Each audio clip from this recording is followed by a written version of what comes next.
सतगुरु गुण निधान जाय। राम राम राम राम राम राम।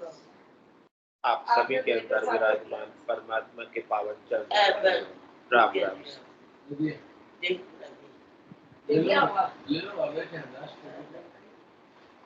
अनंत श्री सतगुरु सुखराम जी महाराज की 98 वाणी परम पिस्तावा ग्रंथ चल रहा है।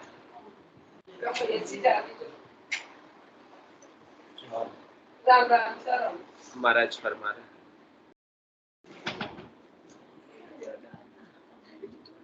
सतगुरु शब्द दियो नहीं सिमरियो काफिल जन्म गवायो। जो की गड़ा गाँव में रोड़ी खेत चिड़क लिया खायो। प्रतिलोक मानव पिछताना देव लोक में देवा। भक्तिहीन सब ही पिछताना बिसरिया हरि की सेवा। जान समाध सजे कोई साधु देव लोक में जावे। जन को देख करे अवलाखा भक्ति काज पिछतावे। इंद्र लोक में सेज सुधर्मा जा जन बैठे जाई।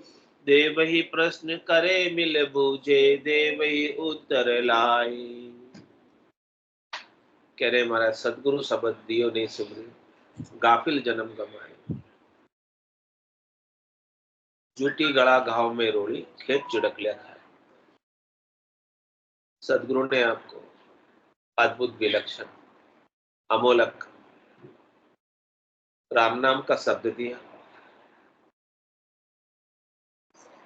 100 नाम जिलावे कोई कियोड़ा कर्म सबेरे दो। नाम की क्या ताकत है, नाम का कितना पराक्रम है। देख ऐसा नाम कोई जेल ले। सदगुरु जो नाम जिला रहे अपने तो जेलने वाले के सारे कर्म आपको तो क्या करना, जेल नहीं है इतना ही काम है। सारे कर्म रद्द। लेकिन महाराज कहते उस नाम को झेलने के लिए आपको क्या करना है, सुमिरन करना है, याद करना है, रटना है। जेल तो लिया लेकिन अब उसको लाके घर पे ताक में रख दिया। आज्ञा ले आड़े दरी राम ने सुमरे बीर। हे भाई तू राम जी का सुमिरन तो करता नहीं, आज्ञा तो लेके आ गया। नाम तो जेल के आ गया लेकिन लाकर क्या किया, घर पे पुस्तक तो ले आए लेकिन घर पे लाके अब जब तक पढ़ोगे नहीं तो घर पे पुस्तक पढ़ी है तो उसका गुण पकड़ जाएगा। पुस्तक घर में है लेकिन पढ़ते नहीं। पूजा के स्थान पे लाके रख दे पुस्तक, रोज पूजा करते आरती करते हैं। वाणी जी की रोज पूजा करते, अच्छा है पूजा करना, आदर है, सत्कार करो, लेकिन जब तक आप उसको पढ़ोगे नहीं, समझोगे नहीं, उसका अनुसरण नहीं करोगे तो उसमें जो खास बात अमृत छिपा हुआ है वो अमृत आप पी सकते हैं।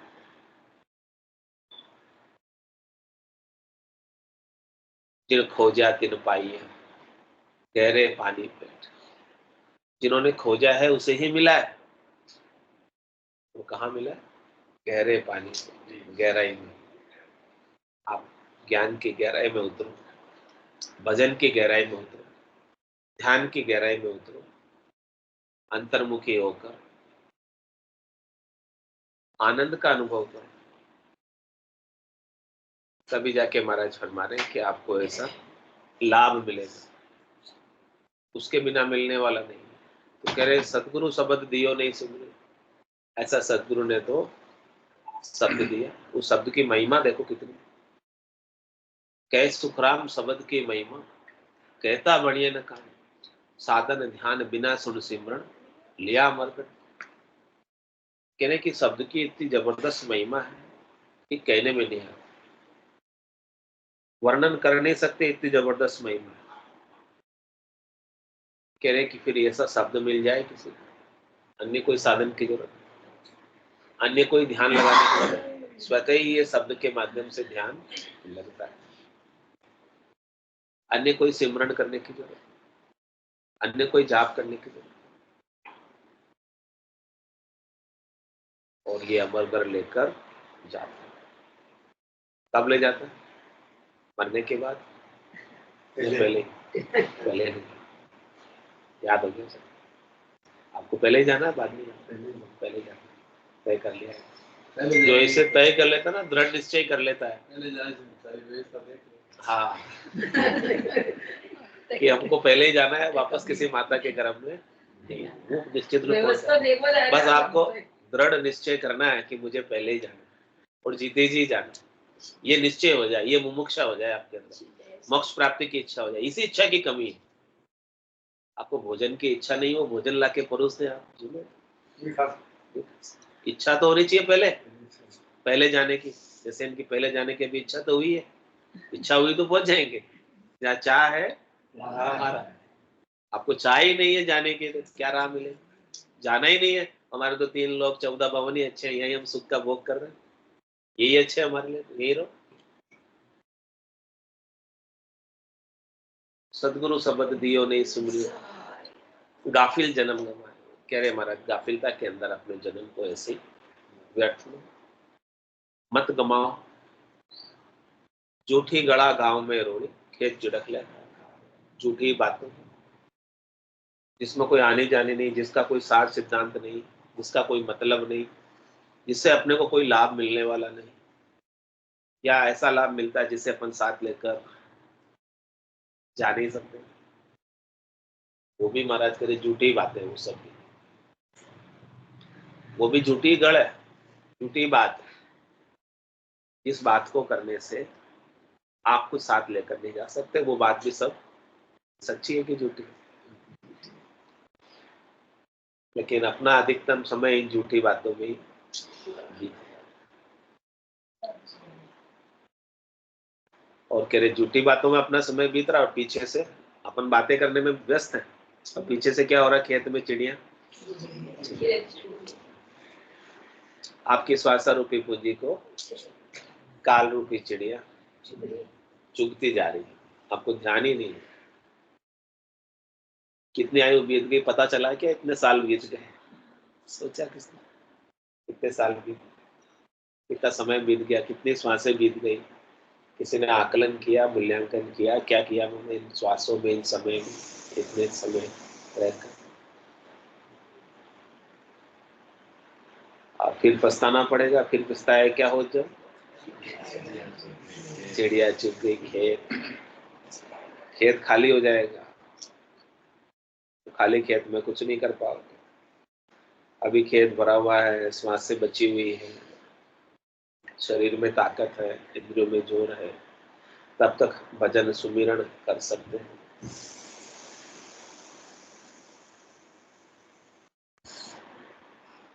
तो महाराज कह रहे हैं कि जो भजन सुमिरन तो नहीं करते हैं, उन्हें क्या करना पड़ेगा?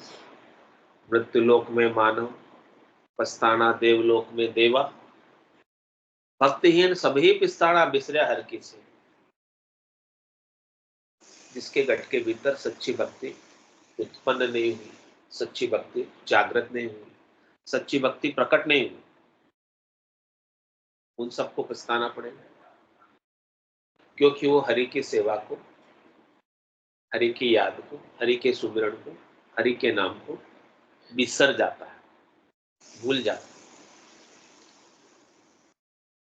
पापवंत कर सहज स्वभाव, भजन मोरते भावन का। तेरा सहज स्वभाव क्या है? पाप करने का, सुख भोगने का, विषयों में आसक्त होने का, इस देही का, इस मन का सहज स्वभाव। सहज क्यों हो गया ये? क्योंकि इसे भुगतते भुगतते, इसे भोगते भोगते आदत हो गई। अनंत युग बीत गए, अनंत जन्म बीत गए, ऐसे ही संस्कार बन गए। तो ऐसे ही संस्कार बन गए, तो अब ये करना सहज हो गया। और भजन, भजन मूर्ति ही भाव न था। आपके भजन में मेरा भाव है नहीं। तो जिसका भजन में भाव नहीं है तो भक्तिहीन है। और भक्तिहीन को पिस्ताना पड़ेगा। क्यों पिस्ताना पड़ेगा? क्योंकि जन्म और मरण का जो तांता लगा हुआ, चक्र चल रहा है जन्म और मरण का, उस चक्र से वो आत्मा बाहर निकल नहीं पाती और जन्म के साथ सुखी होती है, मरण के साथ दुखी होती है, 84 लाख जीवन झुंड में दुखी होती है, गर्भवास के दुखों को देखती है, उससे भी दुखी होती है। ऐसा क्यों हो रहा है? क्योंकि बिसरिया हरि की सेवा। हरि की सेवा क्या है? हरि के नाम का सुमरण ही हरि की सेवा है। हरि को आपसे और कुछ चाहिए, केवल आपका प्रेम चाहिए, उनके नाम का सुमरण चाहिए, उनकी याद चाहिए। तो जिन्होंने जिन्होंने याद किया तो उन्होंने अपने स्वरूप को जान लिया, सस्वरूप को पा लिया, आनंद स्वरूप को पा लिया और पाकर आज भी अमर लोक में केड़ कर रहे हैं, आनंद मना रहे हैं। 10वें द्वार करे हंस केला, अनंत कोट संतन का मेला। वहां पर सभी संत वही विराजे हैं, अनंतो ही करोड़ों ही संत वहां विराजे हैं। कह रहे हमारा देवलोक में देवताओं को क्यों पिस्ताना पड़ता है? मृत्युलोक में मानव तो पिस्ताता ही है, लेकिन देवलोक में देवता भी पिस्ताते हैं। उनके पास तो सब सुख हाजिर है, मनवांछित सब भोग बिना कुछ परिश्रम किए उपलब्ध है, फिर भी पछताते हैं। मनुष्य जन्म में ही मोक्ष हो सकता है। हाँ, दूसरी योनियों में, दूसरे शरीरों में तो मोक्ष तभी होगा ना भक्ति करेंगे, तो बाकी कैसे होगा? भक्ति हो ही नहीं सकती है, सच्ची भक्ति दूसरे शरीरों से हो नहीं सकती। केवल एक मनुष्य शरीर ही उसका अधिकारी है सच्ची भक्ति को करने का, सच्ची भक्ति को पाने का और अपने स्वरूप का बोध करने का, आनंद पद को पाने का। आनंद पद में जाना है तो पहली रिक्वायरमेंट है कि मनुष्य शरीर में आए पहले, चाहे वो किसी भी शरीर में हो। पशु योनि में भी हो तो मनुष्य शरीर में आना पड़ता, देवता योनि में भी है तो वो मनुष्य शरीर में आना पड़ता है। आएगा तभी ही जाएगा, उसके बिना जा नहीं सकता। इसलिए देवलोक में देवता जिनके पास सब सुख हाजिर है, वो भी अरदास करते हैं, प्रार्थना करते हैं, परमात्मा से कहते हैं, अहो प्रभु मानव तन दीजिए, भरत खंड के माई, केवल भक्ति करा संत सेवा, और करा कछु नहीं। क्यों कह रहे हैं ऐसा? क्योंकि उन्हें आगे की सूझती है देवताओं को, मनुष्यों को तो आगे की नहीं सूझती। देवताओं को तो त्रिकालदर्शी होते, भूत भविष्य वर्तमान सब बातें जानते। तो उनको पता है कि हमारे पुण्य जितने भी खाते में संचित हैं वो सब सुखों का भोग करने से खर्च हो जाएंगे, फूट जाएंगे, और पुण्यों के खर्च होने के बाद, फूटने के बाद हमें वापस यहाँ से मृत्युलोक में भेज दिया। मतलब देवताओं के सुख भी स्थिर नहीं है, स्वर्ग के सुख भी स्थिर नहीं, वैकुंठ के सुख भी स्थिर नहीं, कैलाशपुरी के सुख भी स्थिर नहीं, ब्रह्मपुरी के सुख भी स्थिर नहीं, सृष्टिकर्ता परमात्मा के सुख भी स्थिर नहीं। वो भी सब मिटने वाले हैं, सब काल के अधीन है, सब काल का चारा है, सब वो मिट जाते हैं, खुट जाते हैं, नाश को प्राप्त हो जाते हैं। हाँ, समय किसका कम है, समय किसका ज्यादा है, बस इतना ही अंतर। लेकिन वो छोड़ना तो पड़ता है। एक केवल आनंद पद ही ऐसा है, केवल पद ही ऐसा है, स्वरूप बोध ही ऐसा है जो काल से बाहर है, समयातीत है, कालातीत है, जिसमें काल की कुछ चलती नहीं, कर्मों की कुछ चलती नहीं, करनी की कुछ चलती नहीं, क्रिया की कुछ चलती नहीं। करनी और क्रिया से बाहर बेकरनी का देश है। उस देश की महाराज कह रहे कि जब तक प्राप्ति नहीं कर लोगे, जब तक आप अपने गट के भीतर अनुभव नहीं कर लोगे, तब तक पिस्ताने के सिवाय और कुछ हाथ में नहीं। इसीलिए मृत्युलोक में मानव पछताते जो भक्ति नहीं करते, स्वरूप बोध नहीं करते।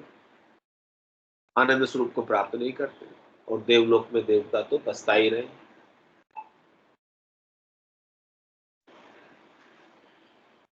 कह रहे हमारा ध्यान समाध सजे कोई साधु देवलोक में जाए। जब इस प्रकार से ध्यान समाधि लगती है, और जब ध्यान समाधि सज जाती है, यानी ध्यान लग जाता है, ध्यान समाधि सजने के बाद ब्रह्म समाधि लगती है ब्रह्मांड के एरिया में, और उसके बाद इखर समाधि लगती है, और इसके बाद सता समाधि लगती है,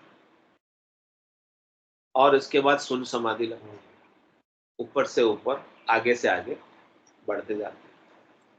तो महाराज फरमाते कि ध्यान समाधि की अवस्था के अंदर जब ब्रह्म समाधि सजने के बाद जब ब्रह्म समाधि लगती है ब्रह्मांड के एरिया में, त्रिकुटी से 10वें द्वार के बीच, यहाँ सब देवताओं की, बड़े बड़े देवताओं के स्थान, पास बड़े बड़े देवताओं के भुवन, 3 लोक 14 भुवन, उन सब भुवनों का अतिक्रमण करते, यानी उन सब भवनों को पार करते, उन सब भवनों को पार करते हुए साधना करने वाला, भक्ति करने वाला जन ध्यान अवस्था में आगे बढ़ता है। ध्यान समाध सजे कोई साधु देवलोक में जाए।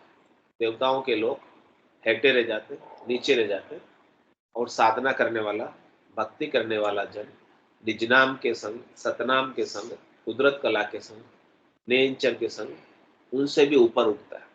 तो उनका रास्ता कहाँ से जा रहा है? देवताओं की पुरियों से।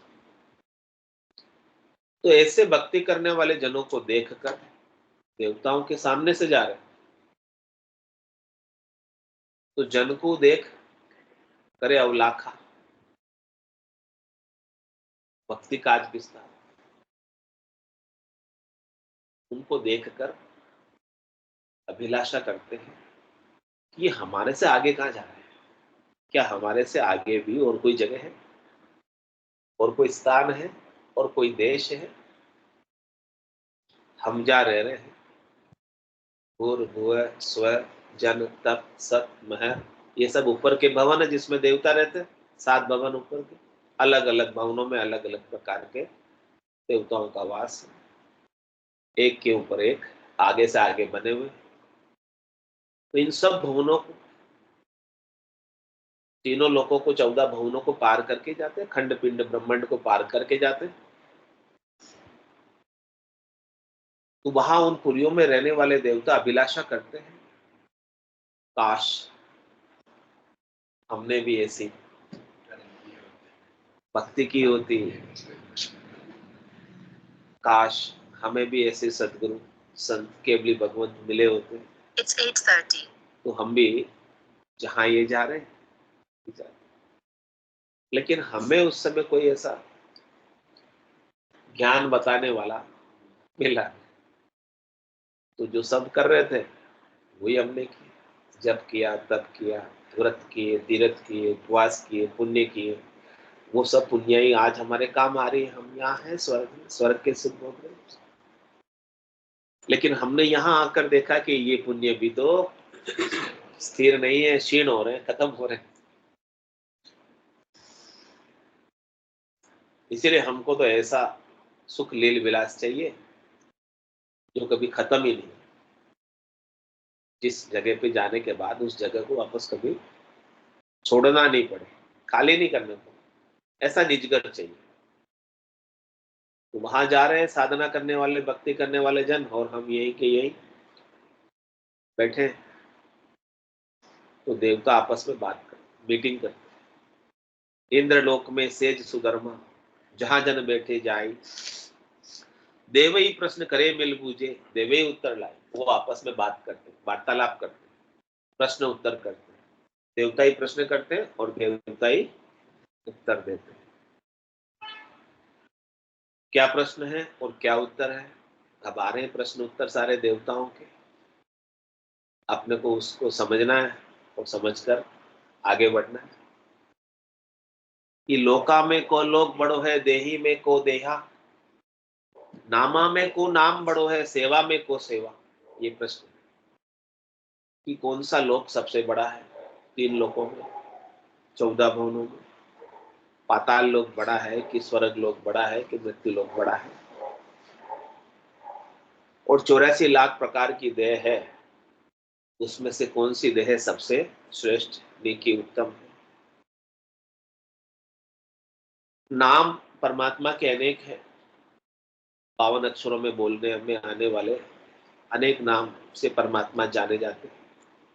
उन सब नामों में से सबसे बड़ा नाम कौन सा है? सबसे श्रेष्ठ नाम कौन सा है? सबसे नीका अच्छा नाम कौन सा है? और संसार में अनेक तरह की सेवाएं होती हैं, तो सबसे श्रेष्ठ नीकी सेवा कौन सी है? उत्तम सेवा कौन सी? ये सारे प्रश्न किनके हैं? देवताओं। और उत्तर देने वाले भी देवता ही।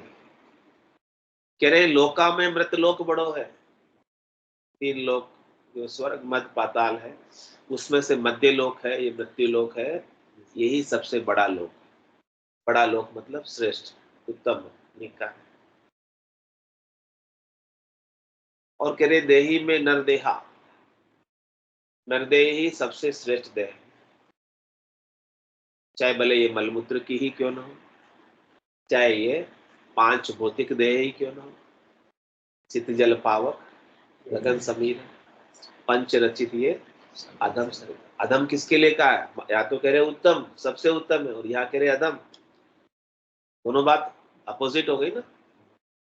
एक तरफ तो कह रहे अधम है, और देवता कह रहे हैं इसके समान दे नहीं।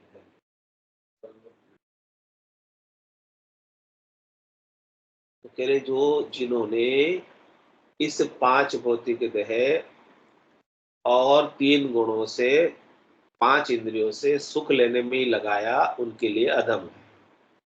और जिन्होंने इस देही का उपयोग आत्मा के कल्याण के लिए, आत्मा को जानने के लिए, स्वरूप के बोध के लिए काम में लिया, उसके लिए इसके समान और कोई देह है ही नहीं। साधना करने वाले, भक्ति करने वाले जन इस देह का उपयोग अपने स्वरूप के ज्ञान के लिए करते, सस्वरूप को पाने के लिए करते, तो उनके लिए तो ये देह सर्वश्रेष्ठ देह। और जो सुख भोगों में पशु की तरह बिता देते हैं, उसके लिए आता, वो उसकी वैल्यू नहीं समझते, कीमत नहीं समझते। संत सदगुरु केवली भगवंत हमें इस हीरे के समान अमोलक देह की कीमत बता रहे। और कह रहे नामा में बड़ राम नाम है। जितने भी नाम है परमात्मा के, जितने भी नाम लेने में आते हैं, उन सब में श्रेष्ठ नाम राम का नाम। 52 अक्षरों में सूर्य और चंद्रमा की तरह सुशोभित है। रा ब्रह्मवाचक, मैं मायावाचक। रा सूर्य के समान, मैं चंद्रमा के समान। प्रकाशमान, गतिशील, दोनों अक्षर हैं। और इस उभय अंग से लिव लगे तीजी जो लखा, ये 2 ही अक्षर ऐसे हैं 52 अक्षरों में कि जिससे लिव लग जाती है। और किसी तीसरे का भेड़ करोगे तो लीव नहीं लगेगी, जोल खा जाएगी। और कह रहे महाराज लीव बंद सुमरण मोक्ष पहुंचावे, लीव लगेगी तो ही आप मोक्ष में जा पाओ। और कह रहे राम नाम बिल्कुल बहुत सरल है, कोई भी बोल सकता है, बालक भी बोल सकता है, बोलने में कठिनाई नहीं। और कह रहे कि राम नाम का सुमरण करने में आपकी ताकत, शक्ति, प्राण भी बहुत कम खर्च होती है, अल्प प्राण। दूसरे चीजों का, संस्कृत के अनेक प्रकार के शब्द उनका उच्चारण करोगे तो क्लिष्ट, उनके उच्चारण के अंदर तकलीफ होती है। लेकिन राम नाम तो आसानी से कोई भी ले सकता है। तो इसीलिए ये राम नाम जो है ब्रह्म का नाम है। और इस राम नाम को सदगुरु विधि से रटते हैं, श्वास और उश्वास में, रसना और कागल्य से। और कंठ पर ध्यान रखते हैं, जहां से शब्द उच्चारित हो रहा है, तो महाराज करें कि वहां से एक निज नाम प्रकट हो जाए ऑटोमेटिक। वो अद्भुत है, विलक्षण है। वो प्रकट किससे हुआ? राम नाम से, ब्रह्म के नाम से। लेकिन जो प्रकट होता है वो अलग है इससे, श्वासों से अलग है। श्वासा बिना पवन बिन पीवन, जामन निजमन नाही, सूरत निरत नहीं चित चेतन, वस्तु अमलक। वो अमलक वस्तु प्रकट हुई, जागृत हुई, ये चेतन हुई इस राम नाम से। इसीलिए राम नाम सबसे बड़ा नाम है। दूसरे नाम से प्रकट नहीं होती है। कोई भी नाम ले लो, राधा नाम ले लो, कृष्ण नाम ले लो, दूसरे नाम से प्रकट नहीं होती वो चीज। नाम सब अच्छे, 52 अक्षरों में बोलने वाले सब बराबर है, लेकिन राम नाम विशेष, कि जिससे वो वस्तु हाथ लग जाए, अमोलक धन हाथ लग जाए, जो मीराबाई को हाथ लगा, सदगुरु विधि से हाथ लगा। और कह रहे सेवा कौन सी सबसे अच्छी है? कह रहे सेवा में संत सेवा, संतों की सेवा सबसे अच्छी। और संतों की सेवा क्या है? संतों के ज्ञान का अनुसरण करना ही संतों की सेवा है। संत उसी से रिश्ते प्रसन्न होते हैं, राजी होते हैं कि ये आज हमारे ज्ञान का अनुसरण करके जिस मार्ग पर चलकर हम परम पद को प्राप्त हुए, उसी मार्ग पर चलकर साधना करने वाले जन भी परम पद में आएंगे। इससे हमें बड़ी प्रसन्नता है, खुशी है। उनके ज्ञान पे चलना ही बड़ी सेवा है। तो ये सबसे बड़ी सेवा है, संत सेवा, संतों के ज्ञान का अनुसरण करना, संत मत में रहना। इसका कारण भी बता रहे हैं कि क्यों क्यों ये सब चीजें बताई जो श्रेष्ठ है, कि राम नाम को बड़ा क्यों बताया। सारे शास्त्रों का निचोड़, सारे वेदों का निचोड़ राम नाम सार। तो राम नाम बिन मोक्ष न पहुंचे, इस राम नाम के बिना मोक्ष में कभी नहीं जा सकते। और नरदेई क्यों बड़ी है? क्योंकि नाम संचय नरदेई, इस राम नाम का संचय केवल और केवल नरदेई में ही हो सकता है। दूसरी और कोई देह राम राम कर ही नहीं सकती।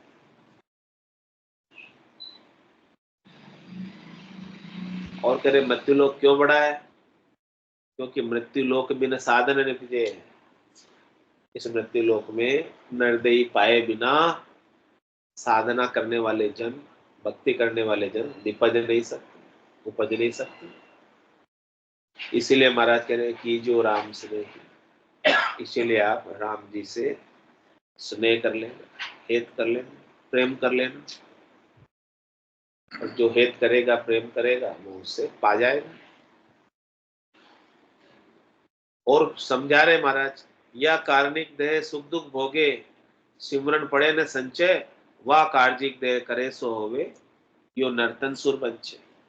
देवता ही प्रश्न कर रहे हैं, देवता ही उत्तर दे रहे हैं। क्या कह रहे हैं? कि हमारे पास जो देह है तेज पुंज की, वो कार्णिक देह, यानी किसी कारण से मिली हुई। कारण क्या है इसके पीछे?